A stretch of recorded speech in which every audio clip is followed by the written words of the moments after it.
Bonjour à tous, j'espère que vous allez bien. Regardez-moi cette piscine, ces cigales, cette chaleur. On est en été et c'est ma saison préférée. En ce moment, un peu moins de vidéos sur la chaîne, c'est vrai, mais on reprendra un rythme normal à la rentrée. Je suis en plein déménagement, je suis en train de me séparer de pas mal de choses de ma vie.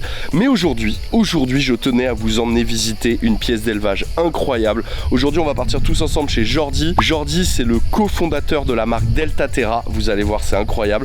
Et ils ont aussi racheté il n'y a pas longtemps la marque Herptech. Donc j'ai envie de vous dire que les cordonniers sont les mieux chaussés, car la pièce d'élevage de Jordi est incroyable. Incroyable en termes de technique, mais surtout incroyable en termes d'animaux qu'elle héberge. Vous allez voir des animaux qu'on croise très rarement, des animaux qui sont vraiment ultra beaux et parfois très dangereux. Donc aujourd'hui, on part faire un vlog chez Jordi. On va passer l'après-midi chez lui et je suis trop content en tant que passionné d'avoir la chance de pouvoir côtoyer des animaux pareils et des humains aussi sympas. Vous allez voir. Allez, c'est parti. Ah, la piscine est magnifique. Quel kiff l'été. Quel kiff! Les amis, j'ai découvert un super service si vous voulez avoir un compte en ligne. Je te raconte ça. En effet, vous savez que je pars dans quelques semaines vivre en Thaïlande et forcément, les rendez-vous avec le banquier, ça risque d'être compliqué. Et c'est là qu'intervient Semeria. C'est un nouveau service de compte en ligne et ils ont plein d'avantages. Grâce à Semeria, vous dites adieu à tous les frais de tenue de compte. Ça, c'est fini. Que ce soit en France ou à l'étranger, l'argent que tu vas mettre sur ce compte pour pouvoir le dépenser tous les jours, il est rémunéré à 4% par an. Donc pas besoin de jouer au trader et de placer de l'argent. Non. Ils vont t'offrir une rémunération de 4% par an de ton compte courant. C'est vraiment leur objectif chez Semeria, c'est que tous leurs clients, tout le monde qui ouvre un compte chez eux, puisse avoir un compte rémunéré à 4% et sans frais bancaires. C'est le mot d'ordre. Donc ton compte est gratuit, t'es rémunéré, mais c'est pas fini, ça ne s'arrête pas là. Semeria a de la ressource sous le pied. Je sais pas si ça se dit ça. Bon, il te rajoute le fait que ton compte s'ouvre en ligne et est directement fonctionnel, c'est-à-dire que tu peux tout de suite utiliser Apple Pay et Google Pay et tu peux te faire des virements instantanés partout dès que tu as ouvert ton compte. Une fois que ton compte principal est ouvert, tu vas pouvoir ouvrir des sous-comptes qui vont te permettre de mieux gérer ton budget. Par exemple, tu vas pouvoir faire un compte pour les loisirs, un compte pour les courses, un compte spécial pour les animaux. Bref, très facile de gérer ton budget avec Semeria. Mais ce qui est super pratique aussi, c'est que tu vas pouvoir ouvrir des comptes joints avec tes amis avec qui tu voyages, par exemple. C'est-à-dire que pour faire les comptes, quand on est au resto, tout ça et tout, c'est beaucoup plus simple d'avoir des comptes joints avec ses potes et ça, c'est vraiment super bien fait. Moi, par exemple, ça m'arrange de fou parce qu'en Thaïlande, je vais pouvoir faire un compte joint avec mes colocs dans la maison et ça va être beaucoup plus facile pour la répartition des charges. Beaucoup plus. Très facile. Je vais pas me faire avoir. Si je mets 1 euro, ils mettent 1 euro. On se sait. Je termine avec la petite cerise sur le gâteau. L'application est super design, très facile à utiliser et en plus personnalisable en fonction de tes goûts. Tu vois, tu auras ton appli qui te ressemble. Donc, si tu veux un compte qui est rémunéré à 4%, qui est utilisable partout à l'étranger et qui te permet en plus de faire des comptes joints avec tes potes pour répartir les dépenses, et ben Semeria est fait pour toi et tu as le lien dans la description de cette vidéo. Je vous remercie énormément quand vous cliquez sur le lien, ça soutient la chaîne et merci à Semeria de sponsoriser cette vidéo. Ça fait plaisir. Donc, longue vie à Semeria. Ça vient de sortir et je vous souhaite une longue vie dans ces projets.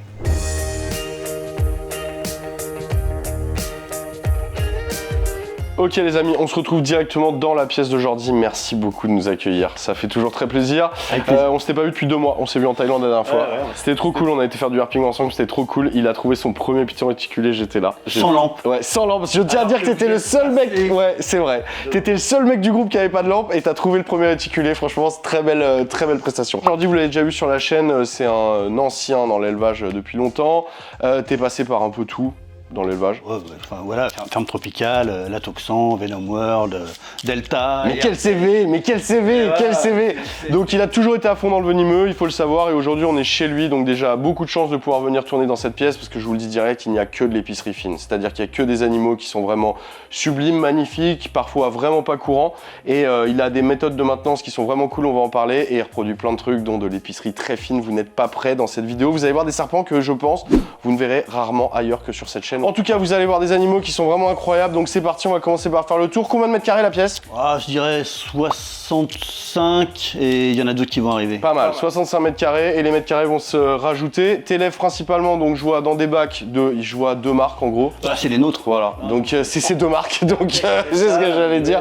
Herptech et Delta, parce que voilà, aujourd'hui, donc avec ton associé Quentin, vous possédez ces 2 marques, Herptech et Delta, donc on va en parler aussi des Terra. Là, direct, je flash tout de suite sur les pitons diamants, ils sont magnifiques. Ça me fait bizarre de voir du python chez toi, je te le cache pas. Eh ouais, ouais, mais c'est marrant parce que je les aime beaucoup. On en a eu plein à l'époque, tu sais, où on a bossé à la ferme et finalement on les connaît pas si bien que ça. Alors je me suis dit, on va essayer, ça me plaît bien, ça me branche. Eh ben trop cool. C'est quoi donc? C'est des Spilotas? Ouais, c'est des Spilotas. T'as quoi? T'as un couple là-dedans? Ouais, il y a deux adultes, la femelle s'est reproduite déjà, hein, Ok. et cette année ça a pas marché. L'année dernière ça a marché mais pas cette année. Bah ouais, parce que c'est pas fait pour se reproduire tous les ans. D'accord, ok, donc faut pas trop booster le système de python. Non mais naturellement, de toute façon je pense qu'ils se régulent, mais enfin je veux dire la ponte de l'année dernière faisait 1,4 kg. Ah oui, une grosse ponte. Ouais, il y avait 25 œufs, tu peux pas la reproduire tous les ans, même en la boostant, pourtant j'ai essayé, mais je pense que c'est pas bon. C'est des animaux, c'est le seul python, si je dis pas de conneries, qui subit un vrai hiver dans la nature. En fait, mais c'est même pas un hiver, c'est 4 saisons, comme les autres, exactement. Et puis c'est le python qui vit vraiment le plus au sud. Ok.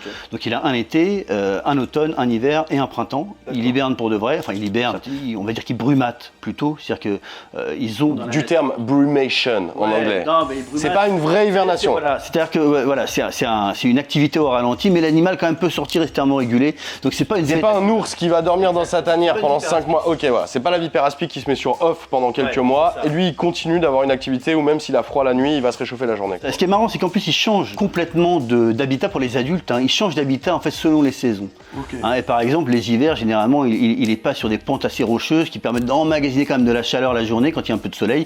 Et ils s'en servent en fait pour se maintenir à bonne température. Non, c'est des super bestioles. Ah, c'est magnifique. C'est pas grand. C'est super sympa en caractère, c'est très facile d'élevage, ça bouffe bien. Non, franchement, c'est vraiment un serpent que je conseille à tout le monde. Ah, c'est un bon candidat pour la terrario. Là, derrière, t'as une petite passion araignée, il faut pas se le cacher. Moi, j'ai toujours aimé les araignées, mais un peu comme toi. Avicularia versicolor cocorico, qui vient de la Martinique de chez nous.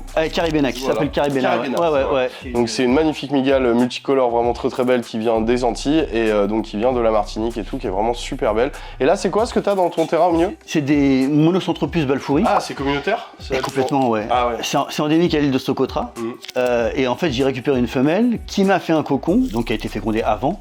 Et il y a une quinzaine de bébés, ils vivent tous en communauté, c'est vraiment assez marrant. Ah, c'est incroyable ça. Et quand tu nourris, donc ça veut dire qu'ils se battent pas pour la bouffe Non, et pas tout? du tout, jamais. Mais ils se cartonnent pas. Et le plus marrant, c'est que la femelle, quand ils étaient vraiment tout petits, la femelle bouffait et les petits venaient manger au niveau des chélicères de la femelle. C'était assez dingue. Et elle se gourre pas quand elle, avec ses crochets, elle fait gaffe et tout, incroyable. Là, t'as une Poecilotheria, une belle Poecilotheria qui est une bestiole de saisie.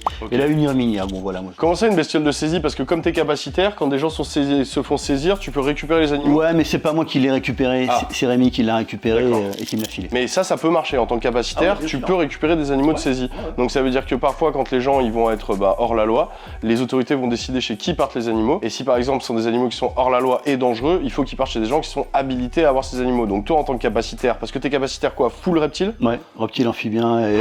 Ah j'adore le... Ouais, du mec serein. Ouais, full reptile. Donc tous les serpents, tous les lézards, toutes les grenouilles, toutes les tortues?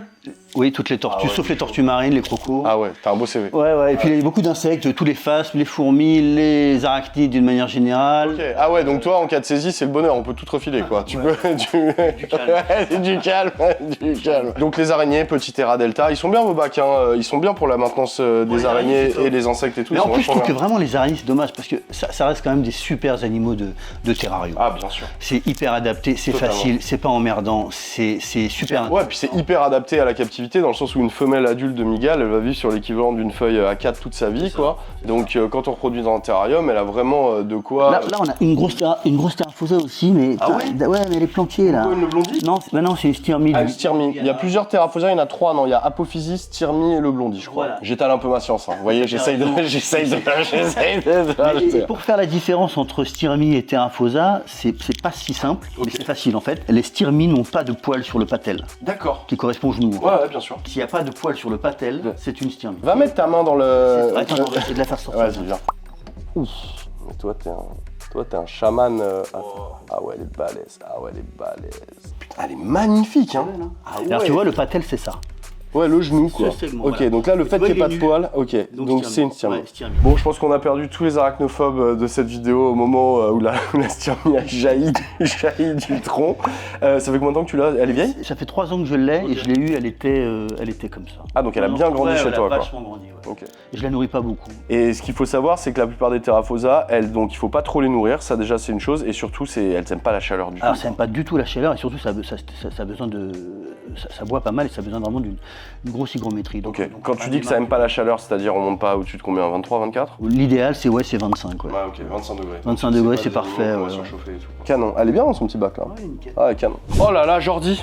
Qu'est-ce qui se passe? Bah, qu'est-ce qui se passe? Bah, Zawermia Manxianensis, qu'est-ce qui se passe? Sublime. Ça, c'est magnifique, ça. Ouais. C'est la plus grosse vipère du monde? Alors, c'est pas la plus grosse vipère du monde, le plus grand crotal du monde, c'est l'Elacasis. Ok. C'est le plus gros crotal asiatique. Oui, c'est le plus gros Donc, crotal c'est quand même des grosses asiatique. bestioles, Ok. parce que c'est des bestioles quand même qui atteignent assez facilement 1m80, 2 mètres quand même, et qui peuvent peser plusieurs kilos. C'est une bête que tu as reproduite cette année. Ouais. On en parlera tout à l'heure, vous allez voir les œufs, c'est très rare. Vous êtes combien dans le monde à les avoir déjà reproduits? Oh, si, il y a quand même une dizaine de personnes. Ouais, voilà, non mais c'est 10 personnes dans le monde, on est quand même des milliards d'humains, tu vois ce que je veux dire? En fait, finalement, c'est toujours facile de dire oui, c'est facile, mais c'est quand on sait faire. Mais c'est très facile en fait. C'est vraiment pas du tout une bestiole compliquée, ça bouffe bien. C'est plutôt assez sympa. Une fois que c'est adulte, c'est plutôt assez calme, assez tolérant, assez sympa. Alors que les petits sont vachement très nerveux. T'es plus calme à bosser avec ça qu'avec des Lachesis? Ça dépend. Les Lachesis ont une réponse alimentaire vraiment, je dirais, dangereuse. Vraiment, je pense qu'on va essayer d'en nourrir un après. Et c'est ça le problème en fait, c'est quand ça bouffe. Mais sinon, non, c'est des bêtes plutôt sympas. C'est nocturne, mais tu vois, la journée, ça reste quand même au taquet et ça regarde ce qui se passe. Ouais, il a la dalle, ouais. Ah, il il a faim, ouais. Ah, c'est pour ça. Pourquoi t'éclaires pas tes terras, Jordi? Pourquoi éclairer un terrarium sur une bestiole nocturne qui vit dans un terrier dans la nature et donc qui va squatter une boîte la journée? Ok. Si tu veux, là, tes Lachesis là, finalement, sans cachette, ils sont pas bien. Ok. Donc quel intérêt? C'est vraiment des animaux de sous-boîte forêt tropicaux. Ok. Donc c'est vraiment pas des animaux qui prennent vraiment beaucoup de lumière. Donc il n'y a aucun intérêt. Donc c'est pour ça que tes Viridis ils sont éclairés, mais pas les bestioles. Ouais, mais c'est plus pour le côté esthétique. Ok, ok. Aussi. Là, ça n'a pas d'intérêt, les animaux sont cachés. Tes setups sont vraiment simples, donc Minimaliste. on a minimaliste, on a du substrat, une boîte pour que l'animal puisse se cacher et de l'eau nickel dans chaque. Je regardais tout à l'heure, tes gamelles sont nickel. Tu changes tes gamelles quoi? Très souvent. Très souvent. Ouais, super souvent, parce que bon, je pense que l'eau fraîche c'est quand même vachement important pour ces animaux-là. Et puis après, c'est vrai que moi j'ai des setups minimalistes, mais parce que j'ai beaucoup d'animaux, parce que j'aime bien aussi les plantes, enfin j'ai plein de trucs à faire, donc j'ai pas envie non plus que ça me prenne trop de temps. Ça m'en prend déjà. Il adore les palmiers, Ouais. il est passionné de palmiers, c'est pas Ouais, une vanne, ouais. c'est pas une vanne. Hein. On dirait que c'est une vanne, mais c'est pas une vanne. hein. Si, c'est vrai, j'adore les palmiers. C'est vrai, mais Tu viendras nous en parler si on fait un dîner avec des potes ouais, et tout. carrément, bien sûr. Tu vois, c'est passionnant. Et voilà, donc faut s'occuper du jardin, faut machin. Donc, et puis je suis plus hygiène qu'esthétique. Ok. Même si tu as vu, j'ai fait un effort. J'ai mis quelques plantes vertes Ouais, et tout. il y a quelques plantes vertes, il y a du substrat et tout. Vous inquiétez pas, les amateurs de journaux, vous serez ravis tout à l'heure dans la suite de la pièce pour le sol. Quel intérêt d'aller mettre un substrat, un piton vert? Esthétique. Ou la rétention du hygrométrique. Si normalement ils ont, je veux dire, de l'eau fraîche, Ouais. on n'a pas besoin d'avoir cette hygrométrie excessive. faux, c'est pas faux. Tu les vaporises jamais tes Viridis? Moi franchement c'est rare, 2 fois par mois. Ouais, une petite pulvée, enfin ça les force à bouger, ils boivent un peu, mais en général ils trouvent Mais l'eau c'est vrai que fraîche. la mue des serpents, les gars, ça passe par l'hydratation. Les gars et les filles, je tiens à le dire, parce qu'il y a des filles aussi. Eh oui, ça parce- passe par l'hydratation Eh ouais. de votre serpent et non pas par la condition de l'hygrométrie Ils ambiante. passent pas par la peau. Exactement. C'est-à-dire que Alors tu peux avoir- après, effectivement, si tu arroses ta bestiole juste avant la mue, ça va quand même aider l'exuvie à se barrer. Alors c'est pareil, un truc qui est super important, quand tu nourris tes pitons verts, je dis souvent aux gens, quand vous décongelez les proies, donnez-les trempés. Ouais, comme ça, C'est un apport de flotte supplémentaire qui est super bénéfique. Ouais, ben non, c'est super bénéfique. Par contre, je vois que tu as certains bacs qui sont équipés avec des points chauds et pas d'autres, donc ça dépend des animaux. Bah bien sûr, parce que si tu veux, si on prend par exemple que ce soit les Manxian, alors les Manxian vont assez peu se thermoréguler, même Ok. assez rarement, les Lachesis jamais. Les Lachesis se thermorégule pas, c'est un thermoconformiste, c'est-à-dire que c'est une bestiole qui va vraiment se contenter d'une température et d'un milieu. Point. D'accord. On n'est pas du tout comme sur un python diamant Qui lui ou va passer du chaud. voilà ou un Crotalus qui lui va passer du chaud au froid hein, en fonction de ses besoins. Là, t'as des crotales là-dedans? Ouais, il y a des Crotalus Zapcan, c'est des Ok. crotales mexicains qu'on a importés du Mexique. Ok. Avec Raymond, on a importé ça en 2016. Ok, ils sont magnifiques. On peut les voir? Ouais. Ah là, les amis, vous vous rendez pas compte de la beauté de cet animal.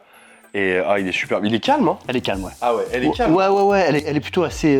C'est de bonne composition. C'est pas des animaux spécialement très agressifs. Par contre, bon, vous voyez, je reste à distance. Hein. Tout ça sont des animaux qui sont venimeux, donc c'est pour ça qu'il utilise des crochets, qu'on reste à distance, qu'on maintient l'animal de façon. On le stresse pas, on s'approche pas trop près, on veut pas qu'il réagisse de façon défensive, donc on le respecte et je m'approche pas trop. Pourquoi est-ce qu'il sonne pas si c'est un serpent à sonnette? Jordi, il devrait faire des. Ouais, non, alors déjà, c'est des animaux qui sont super habitués. Ok, donc ça veut dire que les serpents à sonnette en captivité vont moins sonner. Ouais, ils se détendent souvent, mais ça dépend. Mais en général, ce qu'on a quand même remarqué, c'est que tout le complexe en fait Simus et Durissus, qui sont des complexes d'Amérique centrale et d'Amérique du Sud, ont des queues relativement petites par rapport à certains crotales des États-Unis comme Atrox, Scutulatus, ce genre de choses, et finalement sonnent assez peu. Donc finalement, il n'y a que quand on les dérange et que je les attrape, je les mets dans une poubelle pour nettoyer, où là, ça va se mettre à sonner un peu, mais c'est pas, voilà, ils sont plutôt Mais assez. il y a même une espèce de crotale qui n'a plus de sonnette, je crois. C'est le Crotalus catalinensis, Ok. qui est insulaire et qui vit sur l'île de Santa Catalina. C'est marrant que tu me dises ça parce que Ils viennent d'avoir une reproduction de cette espèce-là à l'Universium de Suède. Ok, et donc lui, il a eu plus besoin dans l'évolution, en fait, il avait plus de prédateurs, donc il avait plus besoin d'alerter, en fait.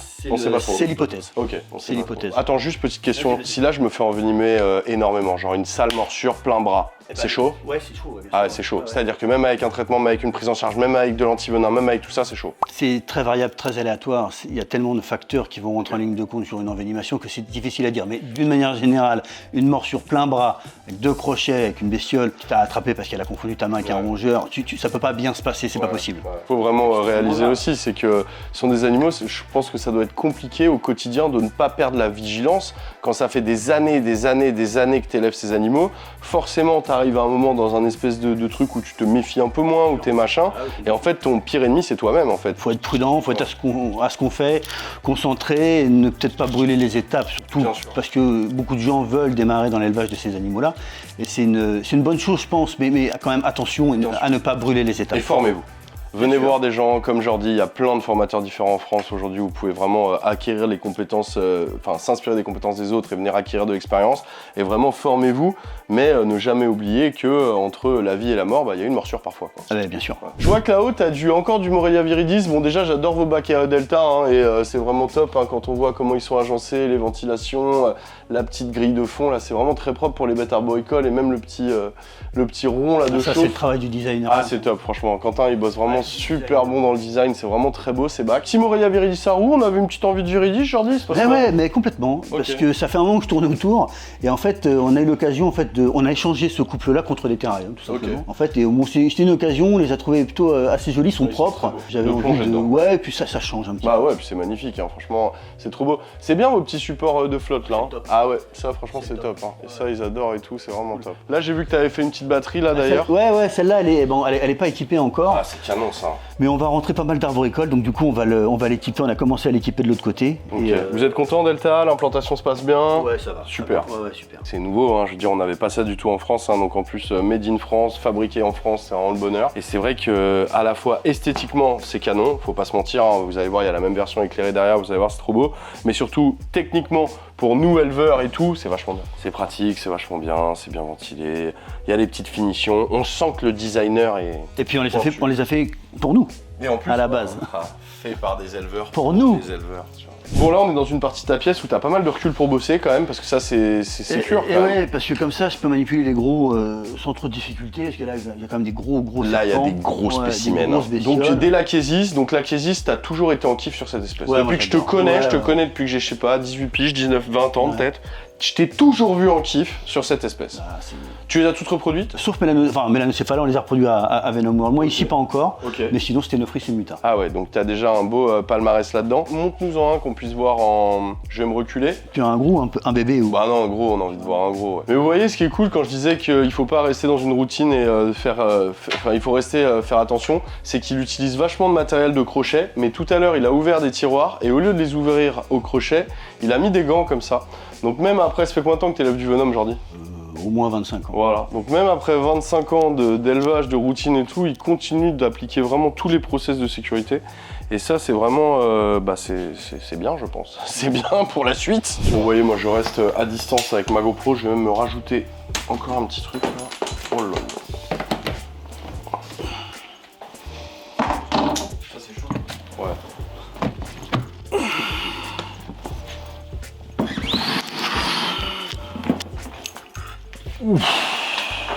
Ah, ça commence à faire une belle bestiole. Ouh là là là, c'est un beau pépère. Un beau pépère ou une belle mère? C'est un mâle.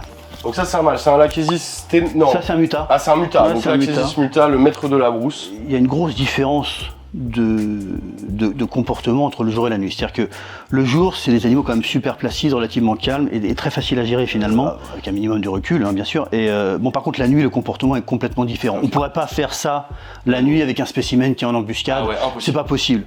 Non, ils sont beaucoup plus réactifs, ils sont beaucoup plus alertes. Mais après, sinon, ça reste vraiment une bestiole relativement sympa. Il faut vraiment y aller tout doucement.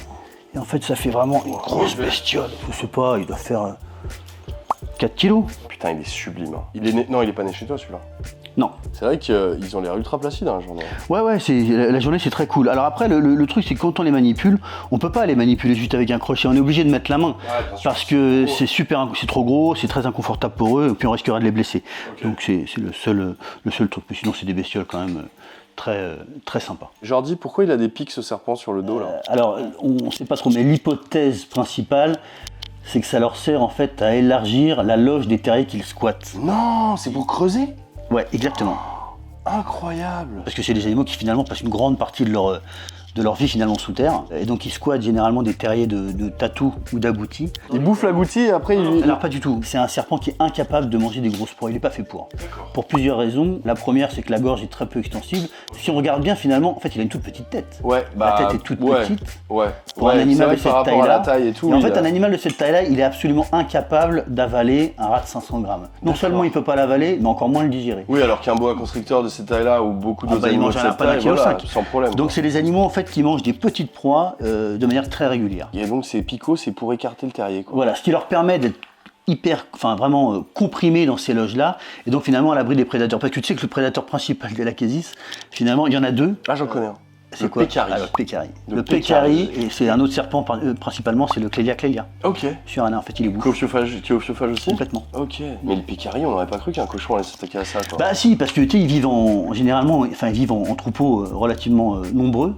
Et en fait, ils arrivent, ils le piétinent. Ah oui, voilà, c'est ça, ils le piétinent et après ils le piétinent. Putain, le pauvre, t'es tranquille, t'es le maître de la brousse, bah là tu finis maître du banquet, quoi.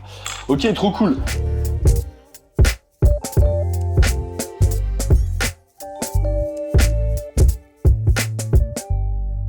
Ok Jordi, explique-moi pourquoi ces œufs, est-ce que c'est parce que t'es fétichiste que tu... Complètement, c'est très bien. Pourquoi t'as mis des bas comme ça, Non mais pourquoi t'as mis tes propres bas Jordi sur les boîtes d'incubation? Parce que j'ai pas voulu faire d'incubateur, parce que la température de la salle pour ce genre d'œuf en fait est largement suffisante. On est à 26 degrés dans la pièce là, en ce moment.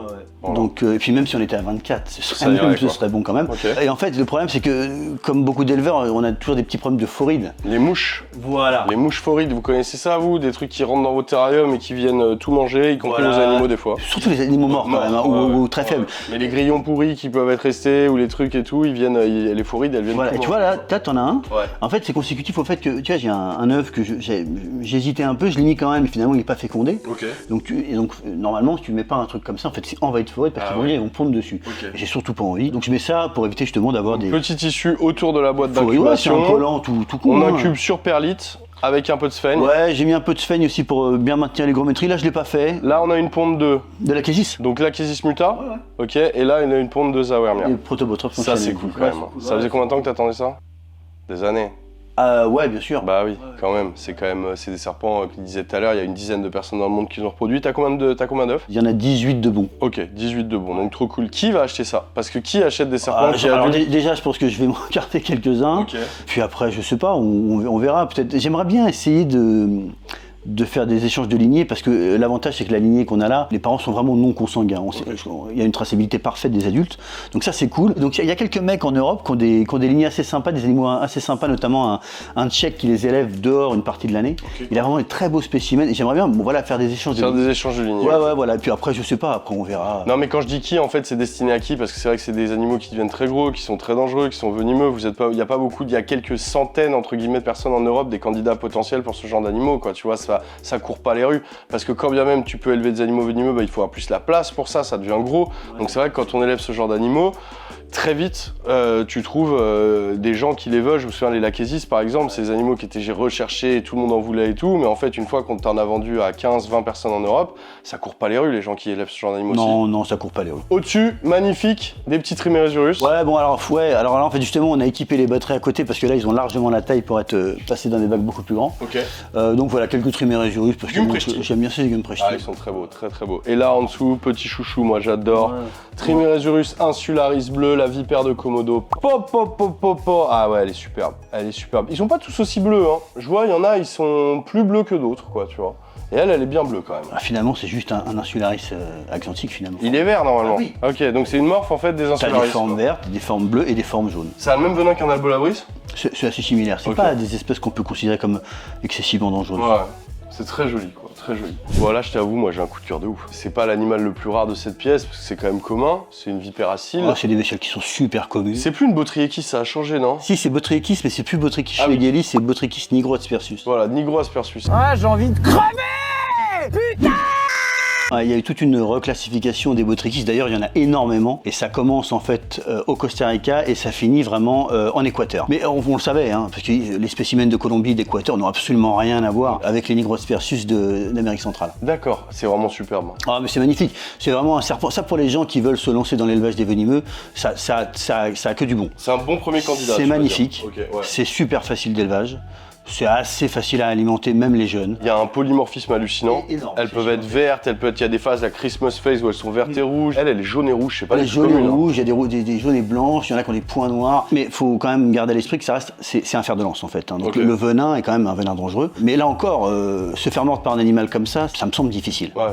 Oui, il faut vraiment y aller quoi. Si tu prends des mesures de sécurité et que tu as été bien. Alors c'est pareil, hein, entre le jour et la nuit, le comportement n'a rien à voir. Ouais, Le comportement est différent. Ah moi j'adore, j'adore. Même c'est aussi. superbe. Franchement, et elle est vraiment magnifique. Elle est en âge de reproduire déjà? Elle s'est reproduite 2 fois déjà. Ah c'est déjà reproduit deux fois. Ah, donc il se reproduit jeune quand même. Quoi, 3 ans? Ah bah c'est une bête qui a, donc moi ça fait 3 ans que je l'ai celle-là, mais c'est une bête qui a 5 ans déjà. Ah ok d'accord. 5-6 ans. Ouais. Et donc ça, hydratation, full par l'abreuvoir, pas par la vapo. De temps en temps, je l'arrose un peu, elle boit, elle bouge, mais ouais, il y a un abreuvage. Ouais, bien sûr, sans problème. Putain, c'est magnifique ça. Et cette batterie, elle est canon. Donc là, c'est la même batterie que celle de derrière, ouais. Mais une fois qu'elle est aménagée. Elle est prête à recevoir des animaux. Avec ta petite touch perso du journal. Ah bah ouais, mais comme je te l'ai dit, moi j'aime bien, enfin, le papier journal, c'est facile à nettoyer. Vrai, ouais, et puis pour les animaux arboricoles, je vois pas l'intérêt de mettre du substrat. Bah en plus, ça les occupe.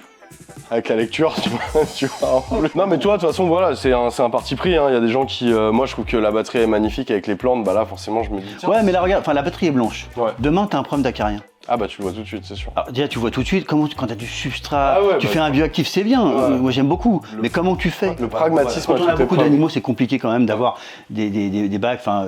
ouais, mais s'il y avait un substrat toupette à l'intérieur, ce serait plus joli. Substrat toupette d'ailleurs qui est de retour sur le marché, qui est distribué par Delta. Donc sur leur site, vous allez retrouver tous les substrats toupette, bah, il y en a un, la gamme c'est un substrat, litière universelle au top, de la coco, très bien pour tous les serpents. Qu'est-ce que tu penses de mon substrat, Jordi? Ah, il est très bon. Ah bah voilà, voilà. Et bah voilà, c'était... Il est très bon, j'en ai pas dans les terrariums. Là, tu l'as pas encore reçu. Il est migal. Ah, tu l'as mis. J'ai réinstallé les versicolores, je les ai mis dessus. Ces batteries, ce qui est cool dans votre marque chez Delta, c'est qu'on peut à la fois mettre du Terra direct dans son panier quand tu es sur le site et recevoir le Terra quelques jours après chez toi en carton et tu le montes toi-même. Ouais. Donc ça arrive plat, frais d'expédition réduits, facile à monter, le bonheur. Mais si vous avez des projets et que vous avez envie de sur mesure, eh ben ils le font. Et cette batterie, elle a été faite à la base sur mesure. Ouais, cette batterie-là, en fait, on l'a développée selon les plans d'Olivier Marquis. Le grand Olivier qu'on embrasse. Tout le monde l'adore, Olivier, ouais. Tout le monde l'embrasse. Ouais. Pour ceux qui ne savent pas qui est Olivier Marquis, c'est le curateur reptile amphibien du zoo de Vincennes. Et à la base, il est docteur en biologie. Ouais, il est calé. Et c'est un terrario pur dur depuis toujours. Lui, il voulait ce type de batterie-là, donc Quentin les a développés. Et quand je les ai vus, je les ai trouvés complètement dingues. Et en fait, on a fait l'installation chez lui. Okay. Hein, et c'est vrai, j'ai vu le truc, j'ai dit... C'est un truc de fou. Donc du coup, je voulais les mêmes pour des arboricoles, donc il y a des arboricoles qui vont... Donc t'as repris le fichier, t'as appuyé sur la machine et tu t'es dit...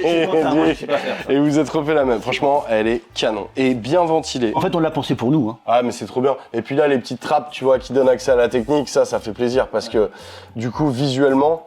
Bah c'est super joli, tu vois, c'est très propre quoi. Et puis c'est parfaitement empilable puisqu'il y en a 2 en fait. Ouais, c'est nickel, franchement. Ah oui, et puis tu peux les empiler, si t'as 6 mètres de plafond, tu peux, si t'as envie de monter sur les escabeaux, tu peux quoi.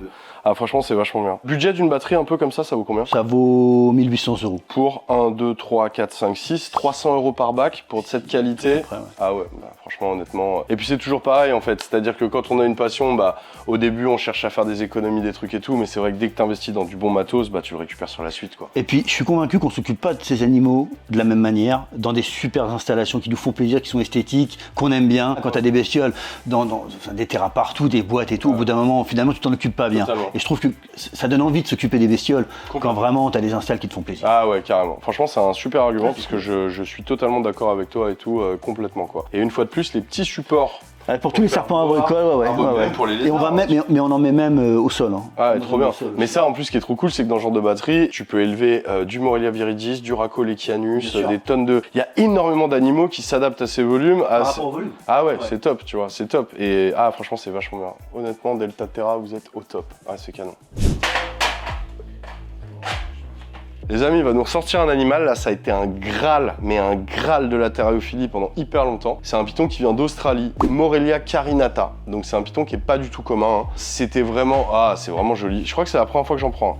Ah ouais, c'est bizarre. Hein. Ah ouais. Ah ouais, c'est bizarre.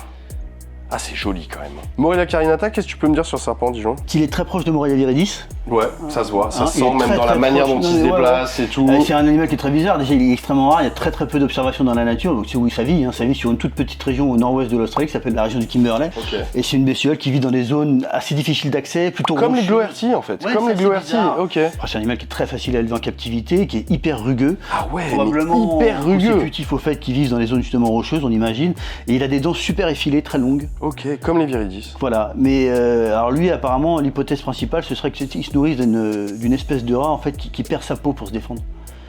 Donc ça leur permettrait en fait de les épingler. Ah, le fait d'être rugueux. Ouais. Non, je parle de Les dents. des dents. Ah ok. Ouais, des dents. Parce que le rugueux aussi, tu vois, il maintiendra. Ouais, c'est vrai, le Putain, rugueux c'est aussi. très bizarre la Ouais, c'est sensation. bizarre, hein. hein. Puis ça a des grands yeux, c'est une écaille, un patch, vraiment. Putain, mais limite, t'as des serpents aquatiques qui sont comme ça, tu vois, dans ces.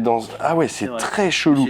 C'est joli, hein. Ouais, c'est joli. Ils sont en mue tous les deux, donc ils sont un peu moins flashy, mais c'est vraiment. Ah, c'est une petite tête quand même. Ouais, mignon, c'est hein. chouette. Ça se love un peu, genre ça monte, ça grimpe. Ça se thermorégule assez bien. Mais c'est semi-arbo, c'est semi-arboricole. Ouais, ça grimpe un peu, mais franchement, c'est aussi facile qu'un chenille. Hein. Ah ouais, ok. C'est Ok. vraiment- Ouais, donc c'est vraiment facile d'élevage. Comment ça vaut aujourd'hui? Oh, ça vaut 2500 € le couple. À peu près. Ok, quand même. C'est un petit billet. Ceux-là, ils sont de 2022. Ils sont du 28 juillet 2022. Franchement, la sensation est super Ouais, c'est bizarre, mais ils bizarre. bouffent super bien. C'est vraiment facile. Trop beau.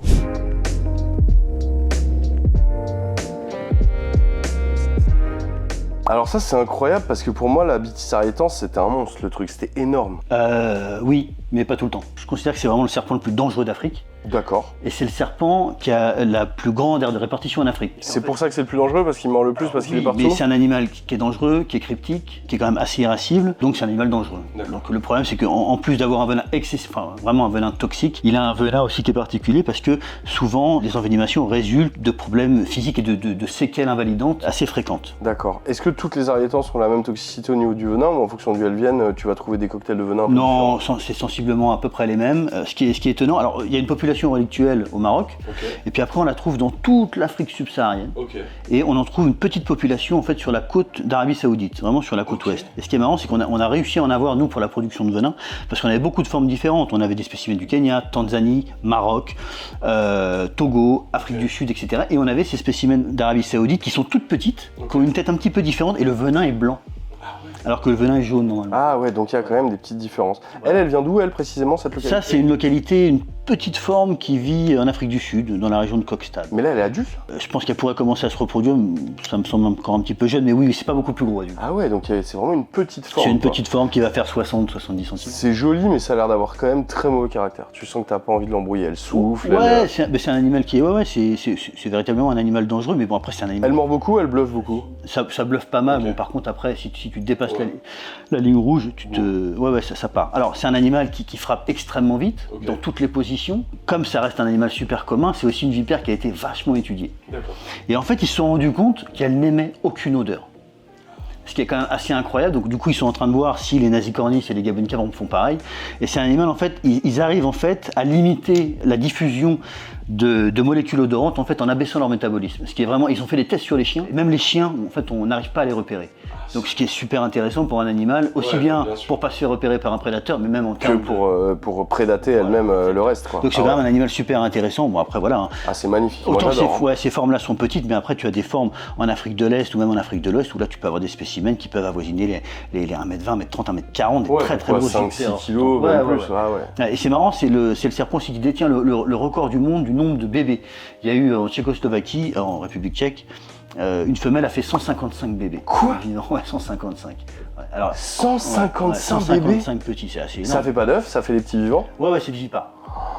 Putain, 155 bébés. Ah ouais, c'est ouf. C'est énorme, C'est ouf. Elles vont en faire combien à cette taille-là? Elles en font quoi, une dizaine? On s'imagine que ça doit en faire une dizaine. Ouais. Bon après, c'est pas du tout le but de les reproduire, c'est plus parce que ça m'amuse beaucoup. Non, puis c'est pas commun, c'est la première fois que j'en vois des petites. C'est commun comme ça en terrain? Ouais, c'est devenu assez Ok. commun. Ok. Ouais, c'est commun. Ah, c'est vraiment très joli, hein. Magnifique.